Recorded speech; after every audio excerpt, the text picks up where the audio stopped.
Bienvenidos al 55º programa de la serie Y después del COVID, ¿qué? El panorama del cine independiente. Charlaremos sobre la trayectoria del crítico de cine Leonardo García Tsao. Desde 1977 ha escrito crítica de cine para los diarios Uno más Uno, El Nacional y La Jornada. Actualmente escribe una columna semanal en este último. Fue miembro fundador de la revista Di Cine. Ha publicado libros sobre los cineastas Felipe Casals, Sam Peckinpah, Andrei Tarkovsky, François Truffaut y Orson Welles para la Universidad de Guadalajara. Su publicación El ojo y la navaja es una recopilación de sus ensayos y críticas. Un libro sobre Guillermo del Toro acaba de ser editado por Grijalbo. Trabajó en el Departamento de Programación de la Cineteca Nacional. De 2006 a 2010 fungió como director general de la misma institución. Ha sido programador de los festivales de cine de Bangkok, Cancún, Guadalajara y Palm Springs. Conduce Sergio Huidobro. Comunicólogo y maestro en letras latinoamericanas, ambas por la UNAM. Ha sido seleccionado como miembro del jurado joven France for Revelation de la Semana de la Crítica del Festival de Cannes y de la Berlinale Talents en 2014. Escribe en las revistas La Tempestad, Cine Premier, el suplemento La Jornada Semanal y es panelista de Mi Cine, Tu Cine de 11 TV. Colaborador en Cine Garage. Recientemente fue incluido en Dos Amantes Furtivos, Cine y Teatro en México, 2015, y coordinó el libro colectivo Pies en la Tierra, Crónicas de Septiembre, seleccionado por la revista Chilango como una de las 4 mejores iniciativas de la sociedad civil en 2017. Es docente de la Filmoteca de la UNAM y de la Escuela de Cine Comunitario y Fotografía Powalitz-Cali. Y después del COVID, ¿qué? Se queda con ustedes Sergio Huidobro. Muy buenas noches, muchas gracias por acompañarnos a todas y a todos de aquel lado de la pantalla. Espero que estén teniendo un excelente inicio de semana y les agradecemos por acompañarnos en esta 55ª edición de este ciclo de reflexiones en torno al cine y después del COVID, que reflexiones sobre la pandemia que están albergadas por Alphaville Cinema. En esta ocasión nos encontramos aquí, o bueno, me encuentro aquí para conversar, lo cual es un verdadero honor, con una de las plumas referenciales de la crítica de cine, de la escritura sobre cine y también del pensamiento y la gestión cultural en torno al cine en México en las décadas recientes. Creo que no necesita una gran presentación, pero me daré el gusto de compartir con ustedes solamente una parte de su larga trayectoria de Leonardo García Tsao, a quien me da un inmenso gusto saludar del otro lado de la pantalla. Leonardo, ¿cómo estás? ¿Qué tal? Bien, Sergio, ¿y tú?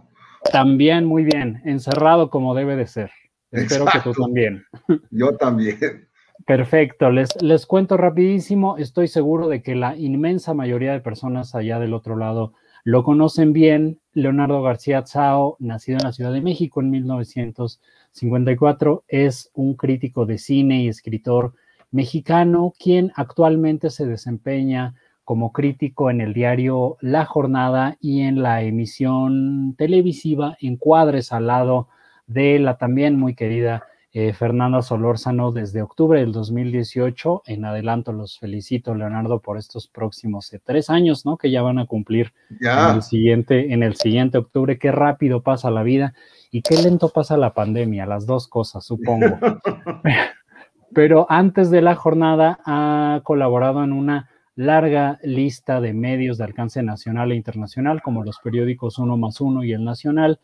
Fue fundador junto a personalidades como Emilio García Riera, Susana López Aranda, Nelson Carro, de la revista especializada Di Cine. Me permito el comentario personal de una de las mejores revistas especializadas que se han editado en este país, la cual existió desde finales de los años 80 hasta la segunda mitad de los años 90 más o menos. Y entre otras colaboraciones en el pasado están la revista Variety, Film Comment, Sight and Sound, Cahiers du Cinéma, Cine Imágenes, Cine Premier, Nexos, la revista de la de la Universidad de México, y de forma muy especial, por el tema que hoy nos convoca, libros biográficos, libros que son una revisión, semblanza de varias personalidades de detrás y delante de las cámaras del cine internacional, entre las cuales se cuentan Orson Welles, François Truffaut, Andrei Tarkovsky, Felipe Casals, Diana Bracho y reciente ingreso a esta colección de Guillermo del Toro. La mayoría de estos libros fueron editados en una notable colección impulsada por el CIEC, que había sido fundado por Emilio García Riera dentro de la Universidad de Guadalajara. Esta misma universidad pues fue el semillero para muchos proyectos en los que tanto García Riera como García Tsao estuvieron involucrados desde pues inicios de los 80, ¿no? Me parece, Leonardo, mediados de los 80. Mediados de los 80, y por supuesto, y también Guillermo del Toro, por cierto, en ese momento todavía como, pues, ¿qué? Veinteañero, ¿no? En este momento. Veinteañero. En el 85 él cumplía 21 años, que es cuando lo conocí. Fíjate, sí, en Guadalajara los tres, de ahí surgieron los primeros programas, estos cineclubes que se hacían en torno a la Universidad de Guadalajara y a la figura del propio García Riera, que derivaron en las muestras internacionales de cine mexicano que se hacían en Guadalajara, y después el Festival Internacional de Cine de Guadalajara, que ustedes conocen muy bien y del cual García Tsao ha sido director, al igual que de la Cineteca Nacional en el periodo 2006 a 2010, además de programador y crítico invitado en una larga lista de festivales como Palm Springs, como Berlín, como Cannes, como Toronto, como San Sebastián, en este último como delegado de México durante los años 90 y la primera década de este siglo, y en Cannes, si no me fallan las cuentas, ya cumpliste 30 ediciones. Exactamente. Leonardo. Esta fue tu número 30. Número 30. Sí. Hombre, pues vaya, debió haber sido el año pasado, el número 30. Debió haber sido, sí. 2020, todos sabemos lo que pasó. No es necesario, exacto. No es necesario decirlo. Y bueno, esta es una parte del currículum de García Tsao, además de su participación en medios públicos, sobre todo públicos, pues, de las últimas décadas, como Canal 11, Canal 12, Radio Red, Radio UNAM, y profesor en el Centro de Capacitación Cinematográfica, la Universidad de Anáhuac, la Universidad Iberoamericana, y un montón de cursos, talleres y diplomados. Leonardo, otra vez, muchísimas gracias, muchísimo gusto, felicidades por el nuevo libro y felicidades por todo lo que acabo de decir. Pues muchas gracias, Sergio, eres muy amable. Estás muy delgado, por cierto, ¿eh?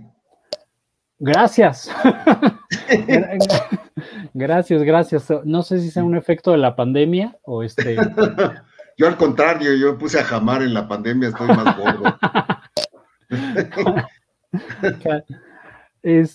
Pues bueno, iniciemos. Me gustaría seguir esta misma estructura que tú has seguido en tus libros biográficos, en los libros en los que te has encontrado cara a cara con personalidades con las que admiras, como es mi caso en esta ocasión. O sea, yendo a los orígenes, a la semilla biográfica, no te voy a preguntar en dónde naciste, sino referente al cine, ¿cuál es el recuerdo más antiguo que tienes relacionado con el cine? Esa sería mi primera pregunta. Pues fíjate que mis papás fueron muy cinéfilos, el cine siempre fue una actividad familiar que hacíamos todos los que integramos la familia, además de mis papás, mi hermana y yo. Y entonces nos íbamos al cine con frecuencia anormal, porque incluso entre semana mi papá decía, pues vámonos al cine. Entonces nos íbamos al cine en un lunes o un martes, cosa que, generalmente era el fin de semana para la mayoría de la gente, pero para nosotros era una cuestión de ver diario, ¿no? Y también en la televisión, ¿no? Éramos muy adictos a ver películas por televisión. Entonces, la primera película no la tengo muy presente, pero sí recuerdo un trauma que estaba yo muy chiquito cuando me llevaron a ver Pinocho, la de Disney, y cuando convierten a los niños en burros, ya me pareció demasiado. O sea, y empecé a berrear en la sala y berrear de tal manera que me tuvieron que sacar. O sea, yo recuerdo que no vi el final de Pinocho porque mi trauma fue tan grande de decir, estos pobres niños les ha pasado de todo y ahora los convierten en burros. Me pareció demasiado. Exactamente, esa es la imagen. Mira, Jaime, a quien saludamos también allá del otro lado de los controles, en plena terapia de shock, aquí con Leonardo García Tsao. Sí. Esto es como el método Ludovico de la naranja mecánica, pero aquí con... esa, justo esa es la imagen. Justo es la imagen. Leonardo, ¿qué cines recuerdas en esta Ciudad de México? Todavía no Guadalajara, ¿verdad? Estamos hablando de la Ciudad de México. Ciudad de México. Yo nunca viví en Guadalajara, de hecho. Nunca, solamente no, ibas. Sí, viajaba yo constantemente, pero no, nunca viajé. Nunca residí en Guadalajara.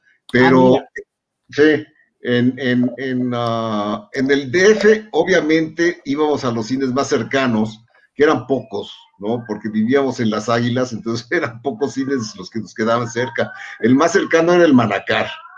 Entonces el Manacar sí fue un cine que veíamos, que íbamos constantemente, salvo el año en que estuvo La novicia rebelde, un año en cartelera. Ese año ya no pudimos frecuentar el Manacar, pero éramos muy dados también a los cines de programas dobles. Me acuerdo que nos gustaba mucho ir al Lido, al cine Lido, que ahora es el Bella Época, o que es una librería, sí, ¿no? Es una librería, y ahí está el Manacar, en toda su gloria.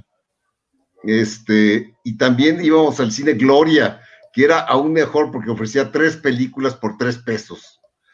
Era un alucine, porque te metías en la tarde, salías en la noche y estabas... Ese fue mi entrenamiento para ir a los festivales de cine, el cine Gloria. Exacto. Sí. Bueno, antes de pasar directamente a tu época pues iniciática como crítico de cine, como investigador, o al momento de tomar esa decisión, ¿qué era lo más distinto, Leonardo, de acudir al cine en este momento, finales de los años 50, durante la década de los 60, en el entonces Distrito Federal? ¿Hay algo que extrañes de esa sensación iniciática de tus primeras salas de cine? ¿Hay algo que busques recuperar ahora como cinéfilo? Pues a mí me gustaba, te digo, los programas triples me gustaban mucho, pero debo decir que en la adolescencia me entró la manía. O sea, si antes era un gusto compartido con mis familiares, con la adolescencia dije, tengo que ver más cine, es lo que más me gusta, y me volví un maniático. Entonces me propuse así como misión en la vida, ver por lo menos una película al día, ¿no? Cosa que he tratado de cumplir hasta la fecha, ¿no? Es algo que es parte de mi disciplina, entonces digo, tengo que ver una película.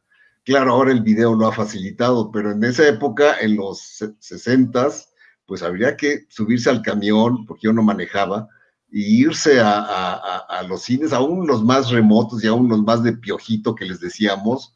Era cuestión de explorar la cartelera y ver qué me faltaba por ver, ¿no? Y también la televisión, me acuerdo que el Canal 11 era pionero en pasar películas de arte. Entonces yo me acuerdo que Manuel Michel, que en paz descanse, tenía una serie de películas francesas importadas por el IFAL, que las exhibía en el Canal 11, y fue mi primera aproximación al cine francés de calidad, ¿no? Entonces sí, y yo recuerdo, no existía obviamente la videocasetera, no había cómo grabar las cosas. Entonces Televisa pasaba películas hasta en la madrugada. Ya no lo hace, por desgracia, pero en mi época de adolescencia ponía películas muy buenas a las 2, 3 de la mañana. Entonces yo ponía mi despertador para despertarme a las 3 de la mañana, irme a la televisión y ponerme a ver la película ahí, ¿no? Y claro, al día siguiente en la prepa iba yo totalmente chachalaco, ya desvelado. No era buen método para ver cine de esa manera, pero era una manía. ¿Ya existía Tiempo de Cine en ese momento, el programa que conducía García Riera? De hecho, fue la primera vez que vi a García Riera en imagen, fue en ese programa que compartía créditos con José de la Colina, con Tomás Pérez Turrent, Fernando Gou era el conductor, y era un programa muy disfrutable porque hablaban de las películas que me gustaban, ¿no? Y de algunas que no habías tenido oportunidad de ver, me imagino. Sí, claro, pero hablaban de ellos en términos muy elogiosos, ¿no? Digo, también a veces denostaban de las películas, lo cual también era disfrutable, ¿no? Sí, exactamente. Leonardo, ¿cuándo puedes identificar el momento en el cual das este salto del ser el cinéfilo, pues, maniático, omnívoro, compulsivo, que intenta verlo todo, a interesarte por leer sobre cine y, en consecuencia, a escribir sobre el mismo? Bueno, esto se da al parejo, lo abarcaba la manía. Entonces, mi papá, que era muy cinéfilo, compraba revistas extranjeras. Entonces, él compraba Film Comment, compraba Sight and Sound, compraba Films and Filming, y yo empezaba a leer, no solo leía yo a los críticos locales, sino también a los críticos gringos y a los críticos ingleses a través de estas revistas, y me acuerdo que me parecía un buen oficio. O sea, me gustaba el hecho de que alguien se sentara y escribiera con ingenio y con conocimiento de causa de las películas. Entonces yo me acuerdo que también de joven, de adolescente, me puse a escribir mis primeras críticas por voluntad propia, es decir, de motu propio, de decir, pues yo voy a escribir una película, de esta película que me gustó. Y me sentía, claro, muy influido por García Riera, ¿no? Que era mi crítico favorito. Entonces yo trataba de emularlo y la vida no me preparó para después haber sido colaborador de él, ¿no? Claro. Eso es algo que nunca me imaginé en ese momento, que después me volvería un colaborador de Emilio, tanto en la televisión como en la edición de libros, ¿no? Y en la crítica en los periódicos, porque en el 1+1 él encabezaba un grupo de jóvenes críticos que entonces éramos Nelson Carro, Gustavo Montiel, que en paz descanse, Ana María Amado, que también ya falleció, y Eduardo de la Vega, que también anda por ahí. Él en Guadalajara, él sí vive en Guadalajara. Entonces, ese equipo empezó a hacer crítica en el año del 77, y fue mi primer intento profesional de escribir crítica de cine, aunque 2 años antes había ingresado yo a la Cineteca Nacional como programador.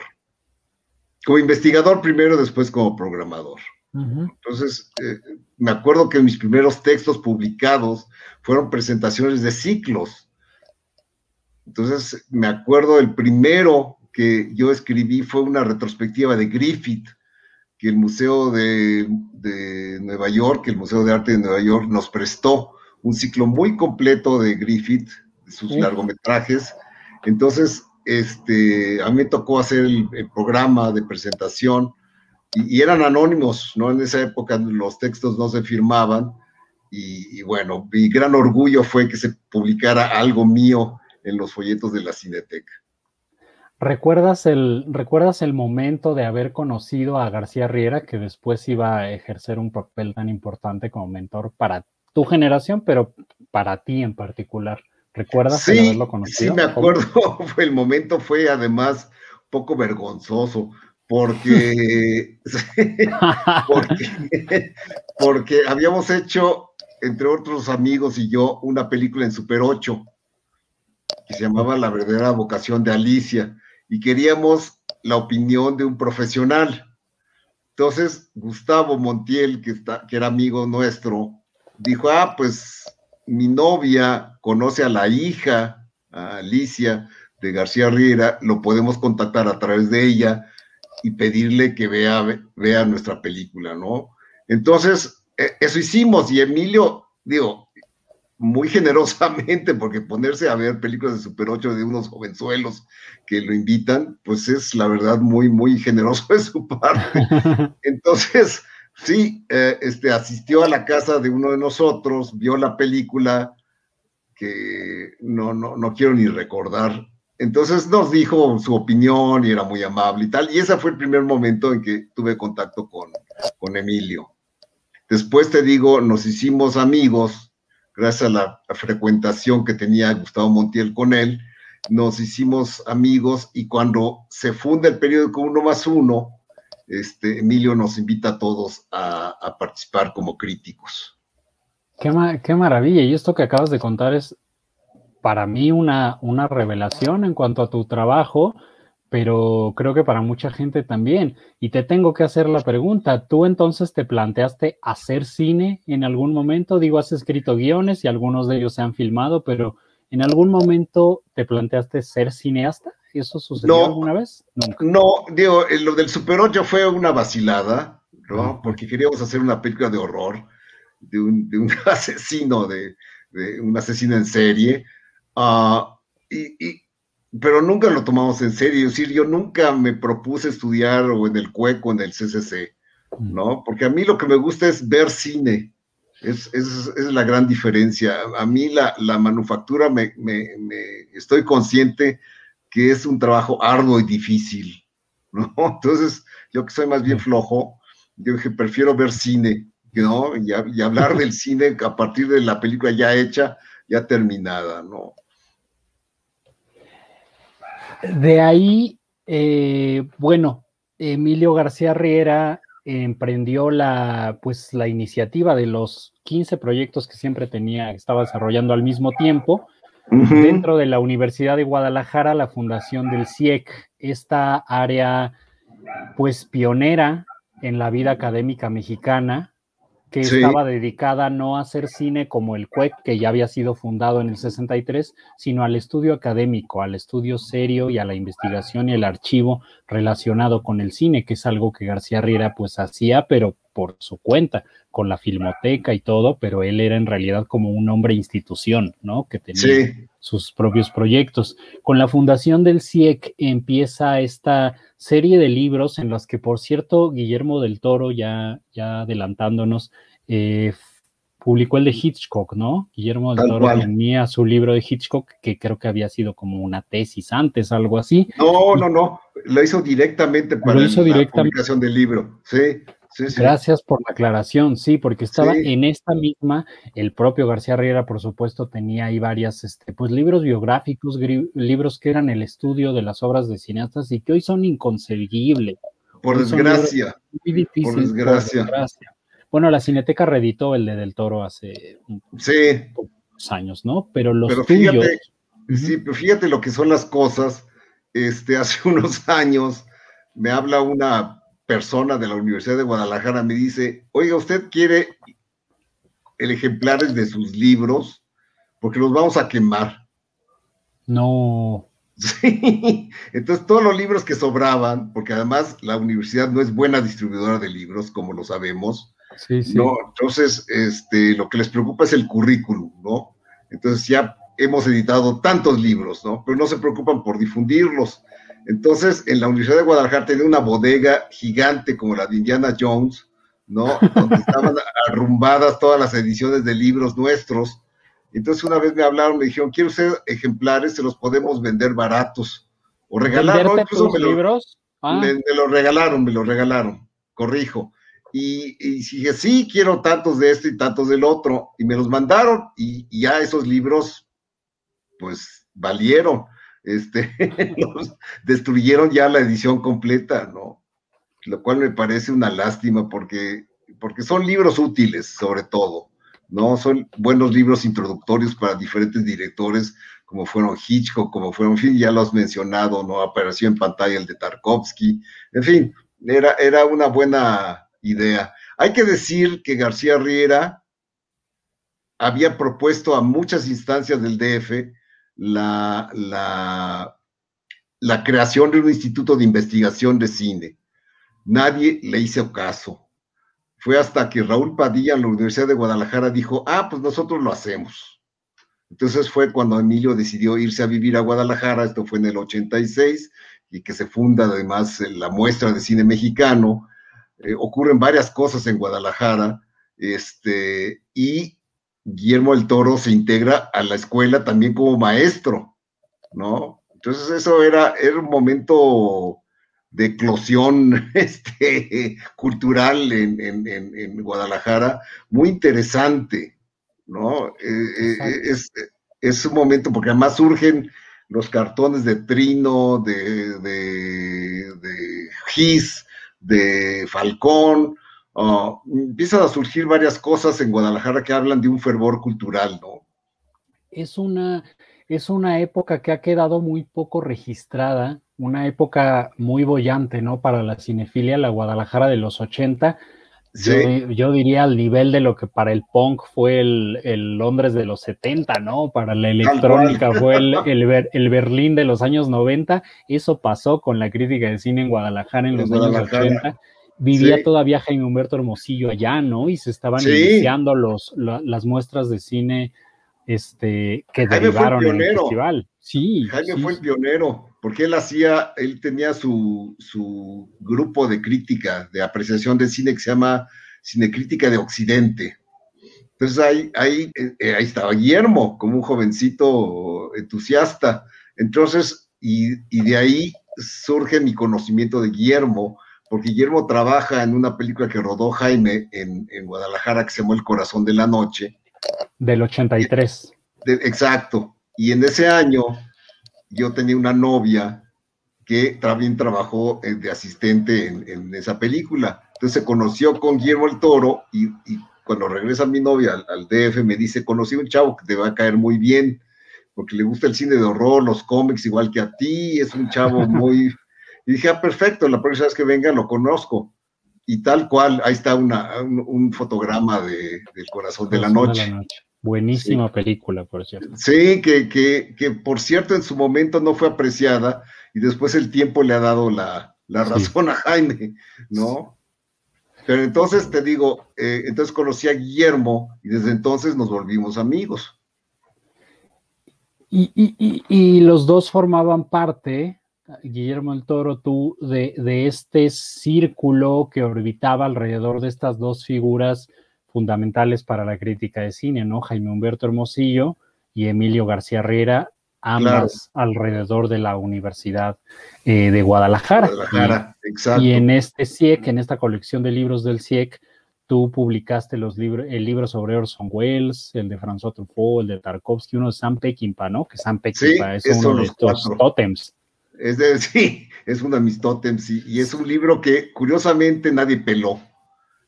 O sea, de todos los libros que edité en Guadalajara, el que no tuvo presentaciones, el que no tuvo circulación, el que fue el de Sam Peckinpah, y es uno de los que más me gusta, sí, paradójicamente. No, Sam Peckinpah siempre ha tenido un poco menos de atención de la que se merece, creo. Siempre, vivo y muerto. Ha sido subvalorado. Siempre. Además, Leonardo, en esta misma década, bueno, un poquito antes, en la década de los 70, esta iniciación tuya en la cinefilia, en la crítica, en la academia sobre cine, pues coincidió con el nuevo cine mexicano, con figuras como Felipe Casals, como Jorge Fons, y bueno, Casals ha sido fundamental para ti en tu trayectoria y también a nivel personal. ¿Cómo pensabas tú ya como crítico en ciernes al cine mexicano de ese momento? ¿Estabas como viendo un renacimiento de la autoría, de películas que tenían propuesta, que tenían sustancia? ¿Lo pensabas así en ese momento? ¿Cómo reaccionabas tú ante ese cine de los 70? Sí, evidentemente al ser lector de García Riera, de José de la Colina y de Tomás Pérez Turrent, me daba cuenta que algo estaba pasando con el cine mexicano, que estaba cambiando. Yo me formé en un hogar de clase media mexicana, que como tal le tenía un gran prejuicio al cine mexicano, ¿no? Mi papá no veía cine mexicano ni arrastrado, ¿no? De verdad, era literal. Yo me acuerdo que una vez en un programa doble estaba una película de Tarzán, una película de Pedro Infante, Volando Bajo, me acuerdo clarísimo. Y bueno, vimos la de Tarzán, muy bien, nos entretuvimos, va Johnny Weissmuller, etcétera. Empieza Volando Bajo, mi papá dice, bueno, pues vamos a empezar a verla, a ver qué tal. Y mi papá de repente a los 10 minutos dice, no, esto está terrible, vámonos. así, de plano. Y así de plano, y nos salimos de la película. Yo con una enorme curiosidad, porque yo dije, ya me estaba picando, y dije, bueno, ¿qué pasa aquí, no? De hecho, mi único acercamiento al cine mexicano fue gracias a las empleadas domésticas, que cuando nos quedábamos en casa, ellas sintonizaban el Canal 4, y donde pasaban las películas mexicanas. Entonces, esa fue mi primera introducción al cine mexicano clásico, ¿no? Las películas de Cantinflas, las de Pedro Infante, sobre todo esas. Y después, y yo tenía una baja opinión del cine mexicano, por ese prejuicio, te digo, clase mediero. Cuando surge este movimiento de los 70s del echeverrismo, entonces digo, no, hay que ver, este cine hay que verlo. Y me empiezo a asomar al Castillo de la Pureza, me empiezo a ver El cumpleaños del perro de Hermosillo, El Castillo de la Pureza obviamente de Ripstein, y recuerdo con vividez la función en la que vi Canoa de Felipe Casals, en una muestra del cine Roble, todavía era el cine Roble, y yo me acuerdo que me quedé frío después de que acabó la película y dije, no, sin duda, esto ha cambiado, ¿no? Esto es un cine diferente, este es un cine que me atañe y que hay que defenderlo, ¿no? Aunque yo todavía no tenía una tribuna, pero yo ya sabía que ese cine sí era un cine de calidad y que estaba a la altura de cualquier cine del mundo, ¿no? ¿Sentías la necesidad ya como profesional, como dices, todavía sin tribuna, vaya, pero ya formándote en este campo, de conocer a los cineastas, de conocer a las personas que hacían esas películas? Digo, ahora pues hay una amistad grande tuya con Casals, está el libro que han hecho juntos, pero salías de ver una película y decías, quiero platicar como crítico con las personas que están haciendo este cine. La verdad nunca se me ocurrió, yo siempre he sido tímido, entonces aunque lo hubiera visto ahí presente, me hubiera costado trabajo acercarme. Otra vez el contacto fue García Riera, que hacía fiestas en su casa, fiestas maratónicas donde todos acababan alcoholizados, y muy divertidas, eran fiestas donde asistían intelectuales, pintores, como Vicente Rojo, estaban, y sobre todo cineastas. Entonces me acuerdo que conocí así a Felipe Casals, lo conocí en una fiesta y me cayó muy bien, ¿no? Porque a partir de su cine tú dices, este hombre debe ser tremendo, sí, ¿no? Pero ya en corto, ya en una fiesta, era un tipo de un sentido del humor muy divertido. O sea, yo me acuerdo en tertulias con él, con el Perro Estrada, con José Estrada, con Alberto Isaac, con ¿quién más iba a esas Arturo Ripstein, y nos divertíamos mucho, porque eran fiestas donde pues se dedicaban a hablarse mal unos de los otros, ahí en persona. Decía, tú eres una mierda, y tú eres una cosa que, me acuerdo que era así franco y muy grosero, pero divertido, porque lo hacían todos en un plan así de amistad, ¿no? Entonces, yo así conocí a estos cineastas, ¿no? Y se me hicieron familiares gracias a ese entorno muy de bacanal de Emilio García Riera, ¿no? ¡Qué maravilla! Sí, sí, eran buenas épocas, eran muy buenas épocas. Después de esta época, ya volviendo a los años 80, a este momento en el que conoces a Guillermo del Toro en la filmación de El Corazón de la Noche, y entonces te involucras más activamente con la escritura de estos libros, pero ahí ya estamos hablando de otra década completamente distinta para el cine mexicano, el cine de Margarita López Portillo, La Devaluación, El peso defendido como perro chihuahua. Todo esto, ¿no? No, bueno, fue el horror. Ahora que hemos tenido la oportunidad de revisar ese cine para la memoria fílmica mexicana que edita la Cineteca, nos hemos dado cuenta que era un horror, pero sin cortapisas, no había algo que se salvara. Digo, había uno que otro garbanzo de a libra como Frida, Naturaleza Viva de Paul Leduc, había una que otra película como Los Motivos de Luz de Felipe, pero en general era el desierto, era pavoroso, ¿no? Por eso tiene mérito que Jaime Humberto haya decidido fundar la muestra de cine mexicano, a la postre el Festival Internacional del Cine Mexicano, porque era un páramo. Digo, tenía que conseguir películas estudiantiles para tener algo que exhibir, ¿no? Entonces, habla muy bien de Jaime y de su interés por promover el cine, aún en sus peores circunstancias, ¿no? Sí, y es precisamente en esta década, hacia finales de los años 80, cuando en medio de este páramo, donde no es que se produjera poco, pero se producía mucho malo, se producía muchísima basura, exactamente, y ustedes toman la decisión de fundar una revista especializada de crítica de cine, que fue Dicine. De hecho, aquí tengo varios ejemplares arqueológicos de esas épocas, de finales de los años 80. Sí. ¿Cómo sucede esto? El equipo formado por ti, por el propio García Riera, claro, por Nelson Carro, por Susana López Aranda. ¿Cómo ven este panorama alrededor y se ponen la camiseta como críticos y críticas y dicen, vamos a hacer una revista especializada de cine que tenga la altura de las mejores revistas de cine que se editan hoy en el mundo? ¿Cómo estuvieron tan locos en ese momento? Sí, esta fue una historia que empezó en la primera revista que yo dirijo, que es la revista Cine en la Cineteca Nacional, ¿no? Entonces en programación estaba una persona muy dinámica, muy activa. ¿Es esta? Exactamente. Que se llamaba Nicole Dugal, era canadiense, y ella no respondía a los principios burocráticos de no se puede, no, ¿para qué una revista? Entonces ella dijo, no, vamos a sacar una revista que sea padre. Entonces sacamos Cine, que duró lo que duró la gestión de Nicole, bueno, un poco más, porque ella dijo, lo vamos a seguir sacando a pesar de que a mí ya me corrieron de la Cineteca, ¿no? Entonces ella lo siguió patrocinando hasta que ya no se pudo, ¿no? El Poli entró en un momento dado y eso fue la muerte de la revista, porque el Poli nunca sacó el dinero. No sé si llegaste a ver números, pero decía IPN arriba, junto al logo de Cine, decía IPN, ¿no? Y salieron 2 números así, porque ya no se agotó el dinero, ¿no? Nunca lo vimos.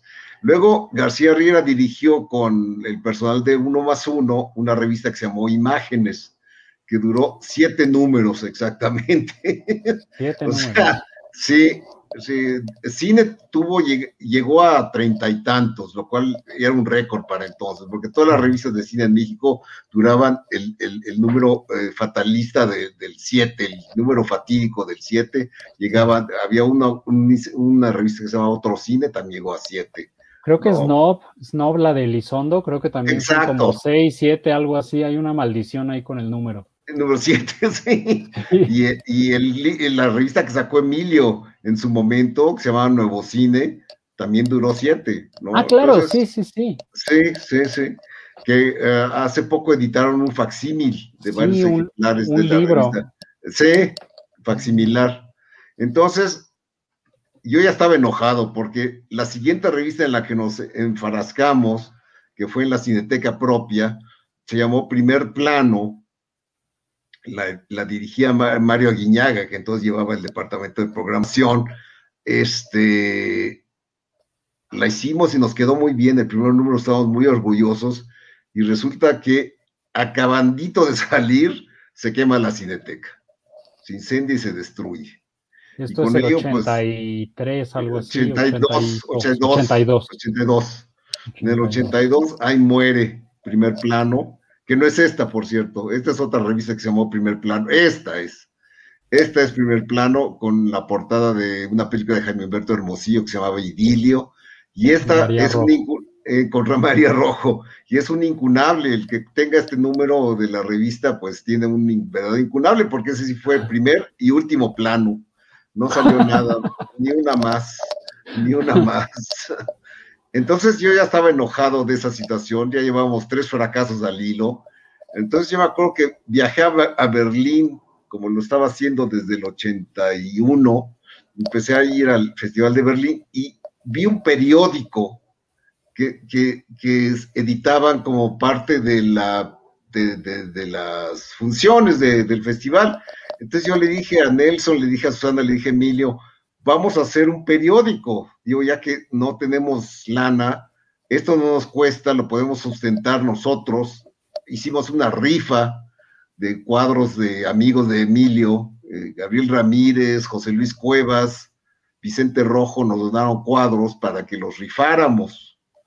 Entonces el resultado de la rifa, ese dinero, ese capital lo utilizamos para lanzar Dicine, primero como periódico. Qué gran historia. Periódico tabloide, y después ya cuando se volvió autosustentable, sacarla como revista, como la tienes ahí, ¿no?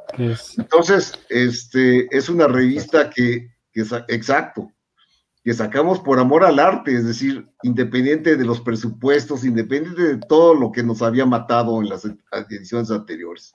Entonces sacamos Dicine, y esta sobrevivió hasta el 94, hasta el error de diciembre, porque con la inflación que desató la devaluación del peso, ya no podíamos mantener la revista, ¿no? Entonces Nelson, Susana y yo decidimos matarla, decidimos, bueno, darle el tiro de gracia, porque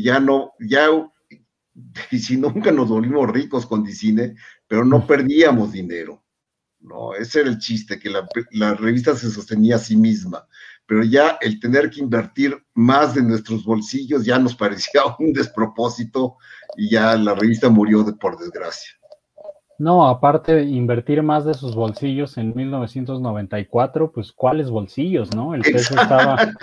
No, además vivíamos de la publicidad, y en ese momento todos los que anunciaban con nosotros dijimos, ya no podemos pagar anuncios porque estamos en ruinas, ¿no? Ya no tenemos presupuesto para anunciarnos.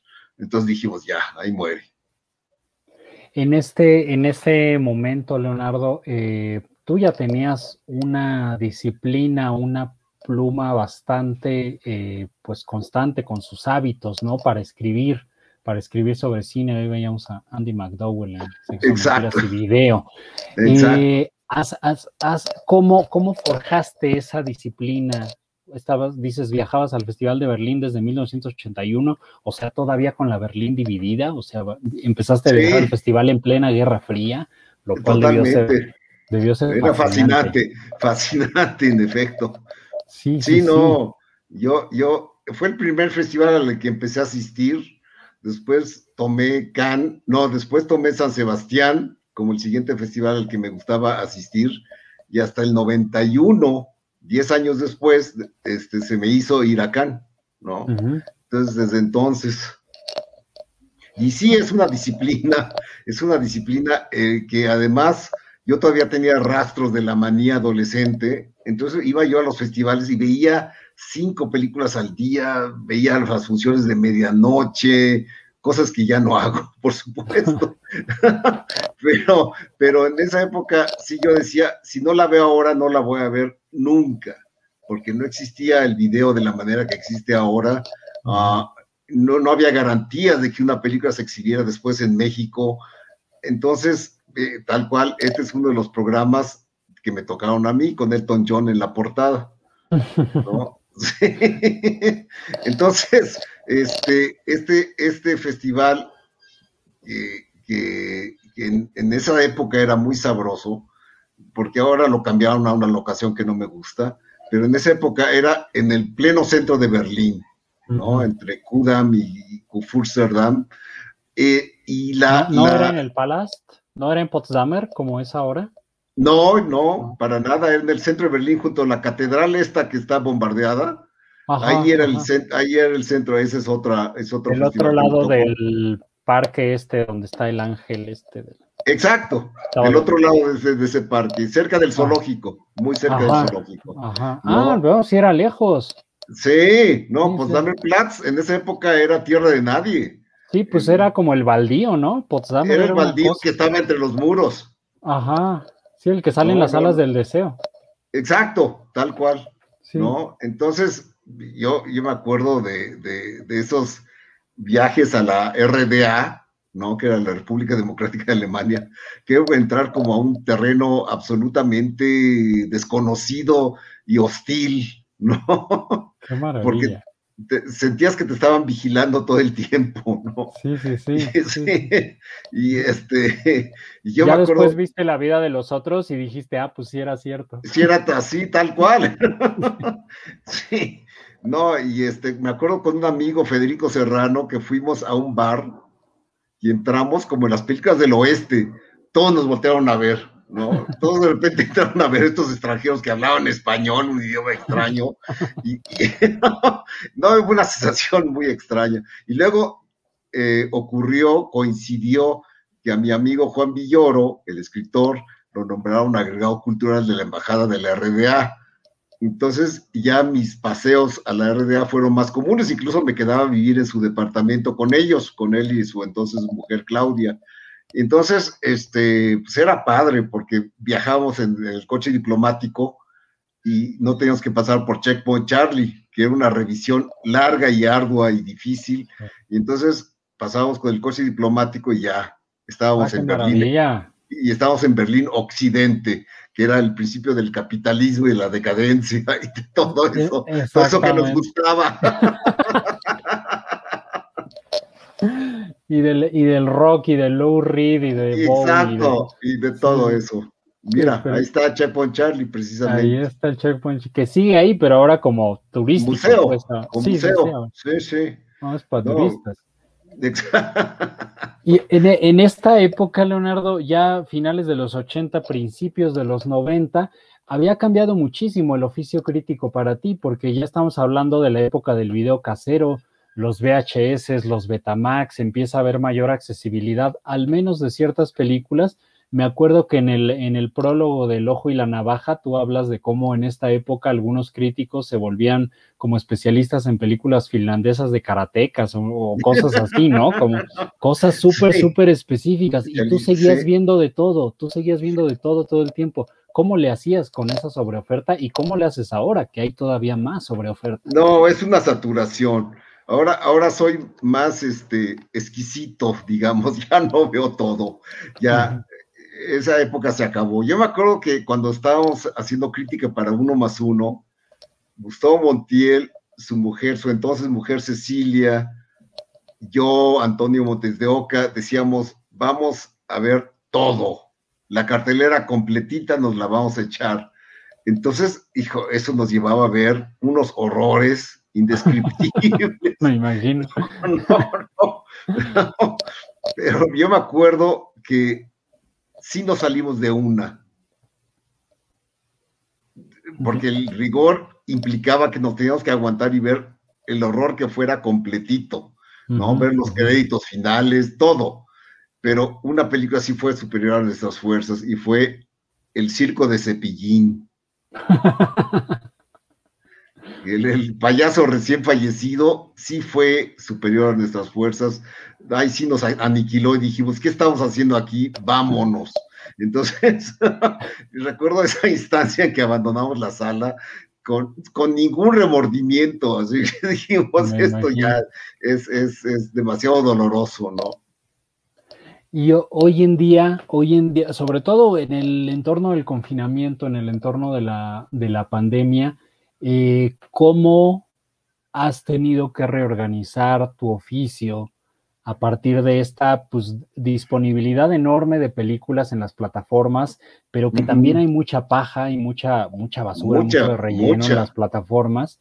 Y poder ver lo que quieres, concentrarte en un entorno como este, poder seguir escribiendo cuando el mundo está tan patas arriba. ¿Cómo ha sido el efecto? Pues el efecto ha sido, sí, detrimental. Yo creo que las plataformas me saturan. O sea, abro la página y veo tanta cosa sin información, ¿no? Porque no está ni siquiera catalogada, ¿no? Dice nuevos estrenos, nuevo para Netflix, nuevo para no sé qué, las más populares en México. Es como un botadero. Es un botadero. Como cuando en la comercial mexicana ponían así botadero a 20 pesos. Exacto. Así son. Es un botadero con más o menos la misma calidad de películas. Así, mira, así como. Así está. Así abres la página y ves eso. Entonces, a mí me satura, ¿no? No puedo. Sí. De hecho, yo veo muy poco de Netflix, veo más en un servicio que debo confesar es muy bueno, que es un Roku pirata, ¿no? Un Roku pirata que trae estrenos a mi televisor. Ese es un servicio que pago, pero gustosamente, porque me permite ver películas más seleccionadas, películas más contadas, y que además están próximas de estrenarse en nuestra cartelera, lo cual en época de la pandemia es fantástico, ¿no? Es absolutamente útil y redituable.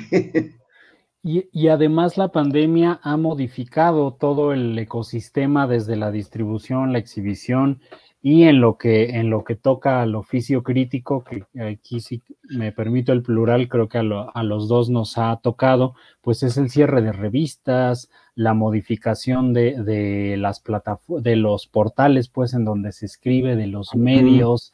Hoy el espacio que tiene la crítica es más difícil, es al mismo tiempo más amplio en su público, pero también más reducido en el espectro que abarca, ¿no?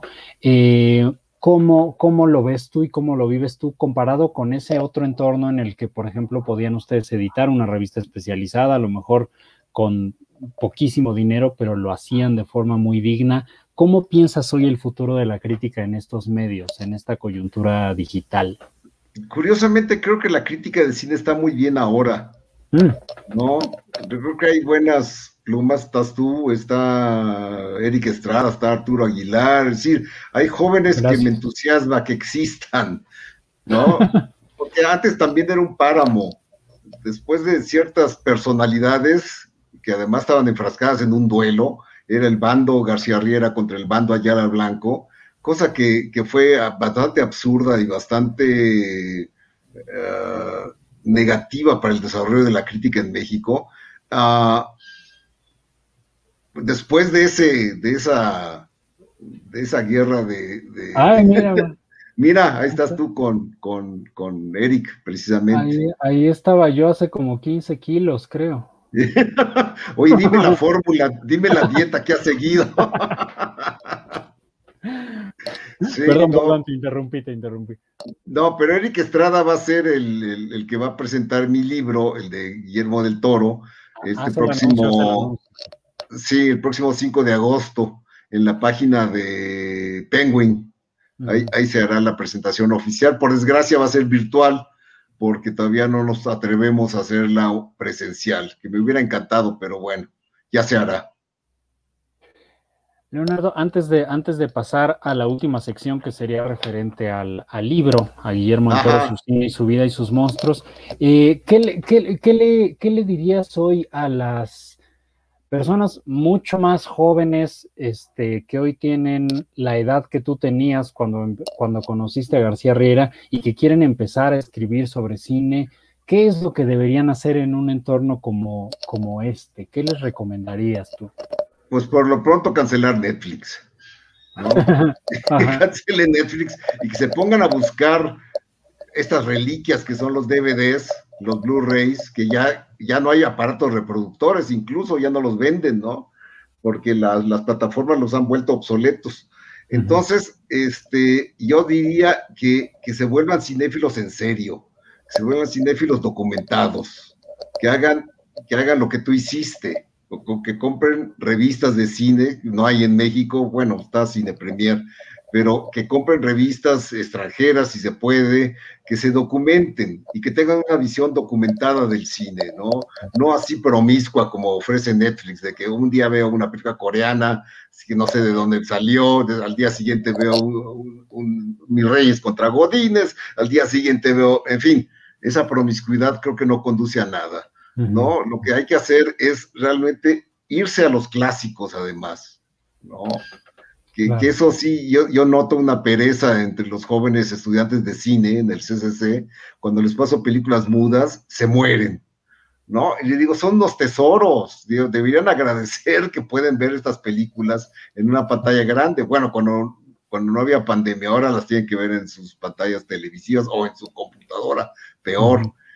Pero en los buenos momentos en que no había este virus, nos íbamos a una sala y ahí se proyectaba en una pantalla grande las películas clásicas, ¿no? Entonces, eso que para mí es invaluable, para ellos es una lástima, es un peso, es decir, ay, no, tenemos que ver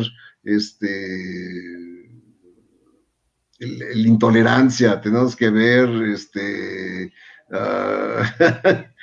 ¿cómo se llama? La pasión de Juana de Arco. Y no muy pocos, ver, y muy pocos grupos se entusiasman con eso, ¿eh? Me han tocado, pero la mayoría se quieren escapar, ¿no? Es una desgracia, pero así sucede. Es una desgracia. Sí, con gente que quiere estudiar cine, imagínate. Esa es la desgracia, sí. Ahí está el fotograma de la pasión de Juana de Arco, está precisamente. La pasión de Juana de Arco, la trágica Falconetti. Exactamente. Pues tómenle la palabra, por favor, quienes estén ahorita viéndonos acá o que estén viendo esta grabación en el futuro. Son raras estas conversaciones videograbadas porque le estás hablando la mitad de la gente al futuro, ¿no? La mitad te está viendo ahorita y la mitad te va a ver, no sé, en el futuro. En el futuro, sí. Sí, así que saludos al futuro si es que existe, si es que hay futuro, saludos al futuro desde aquí.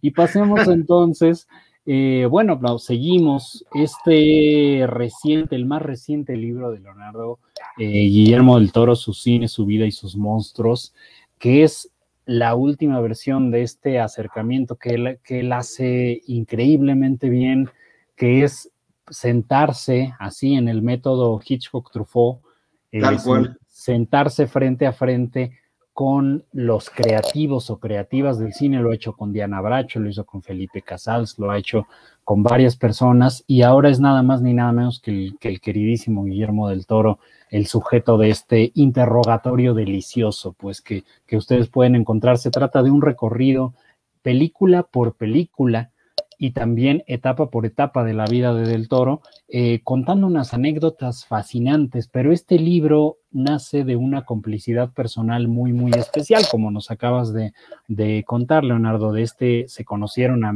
inicios de los 80, mediados de los 80. Mediados de los 80, sí.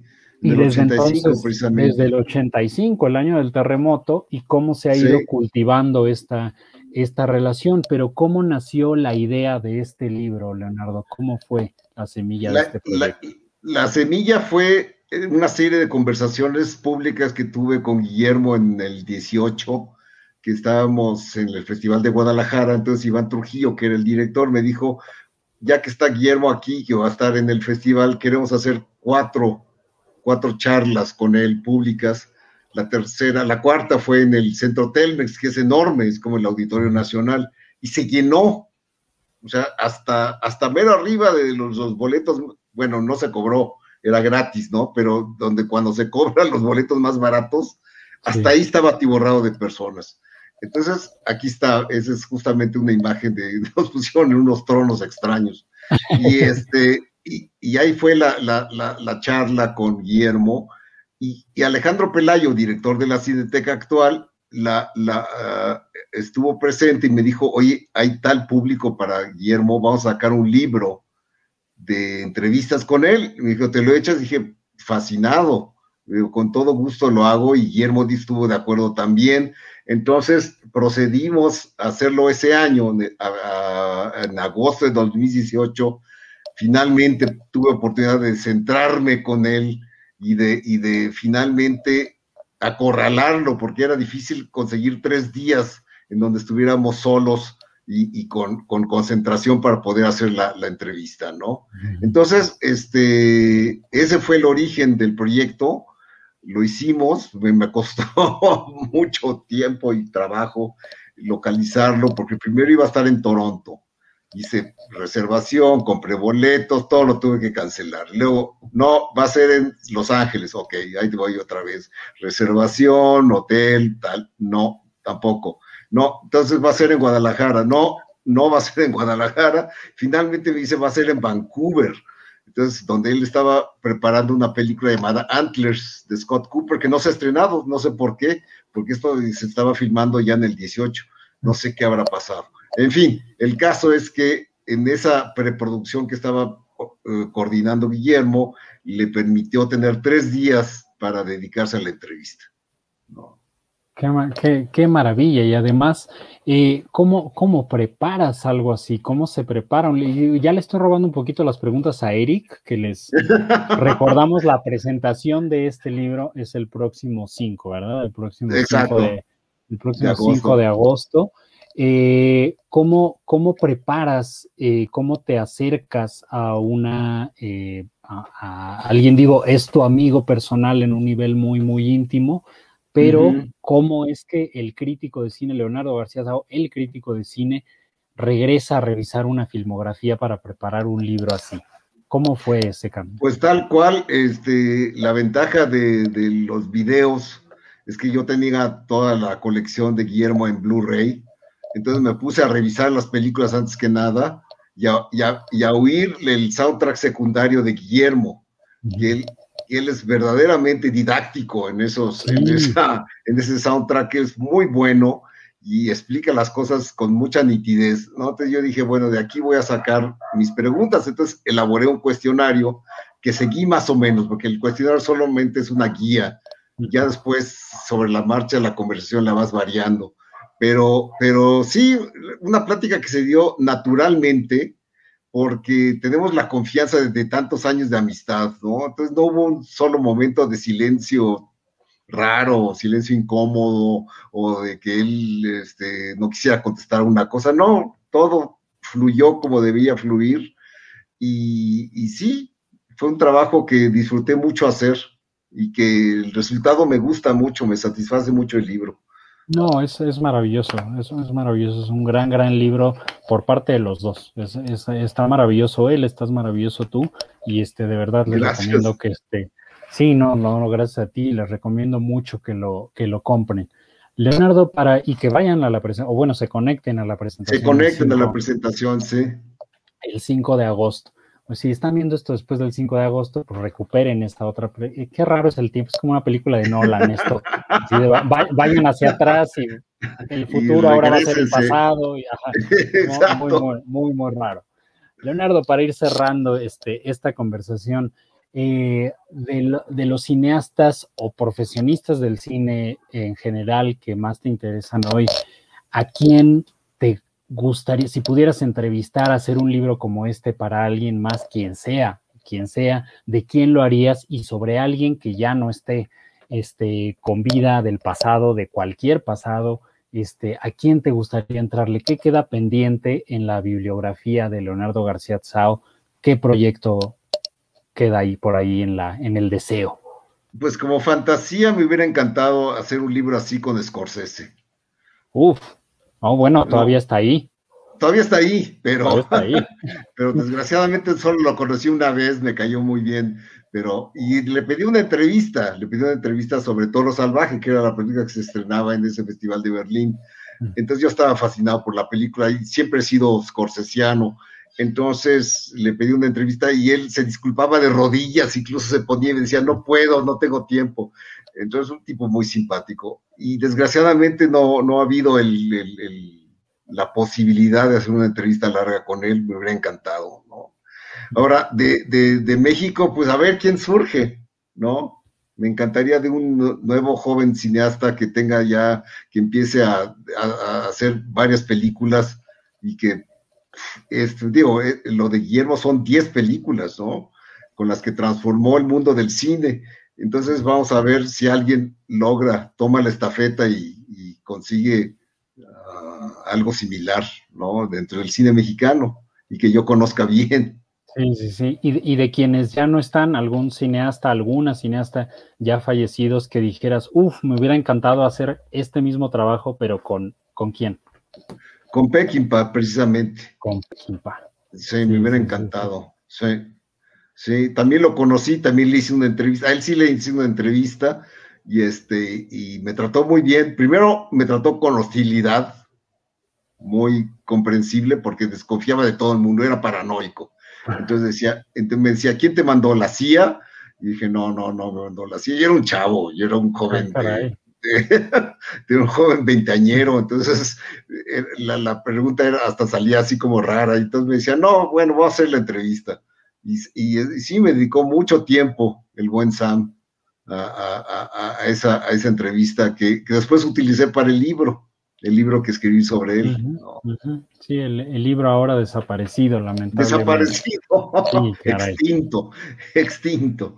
Aquí está precisamente filmando La Pandilla Salvaje con William Holden. Exactamente, ahí está con el gran William Holden. Sí. Leonardo, pues no hay agradecimiento suficiente, de verdad, qué gusto esta charla. Mira, a mí, si me hubieran preguntado eso mismo ahí, diría, me gustaría pasar una hora platicando con Leonardo García Tsao acerca de todo su camino hacia atrás de la crítica, y mira, se me cumplió el deseo, acabo de cumplir mi deseo.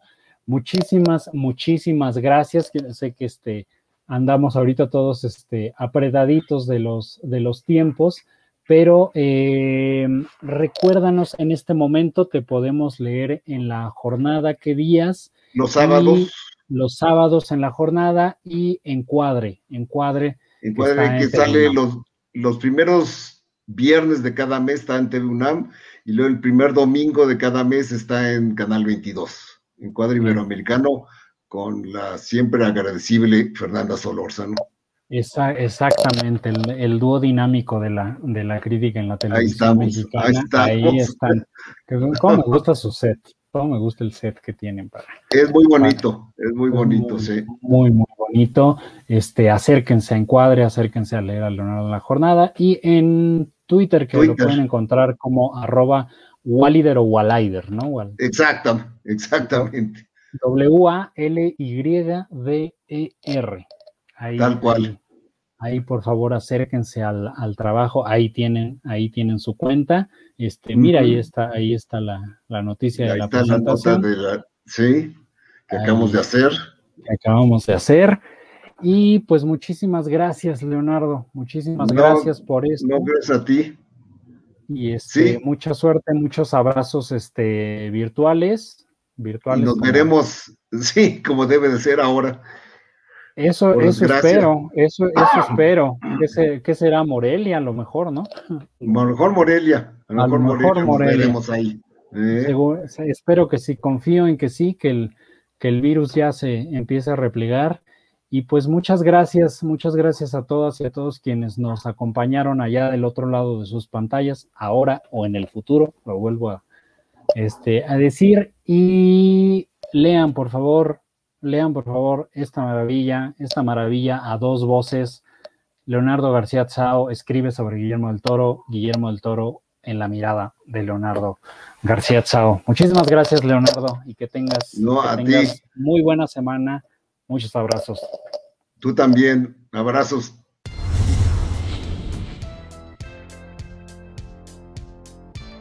Muchas gracias a todos nuestros invitados.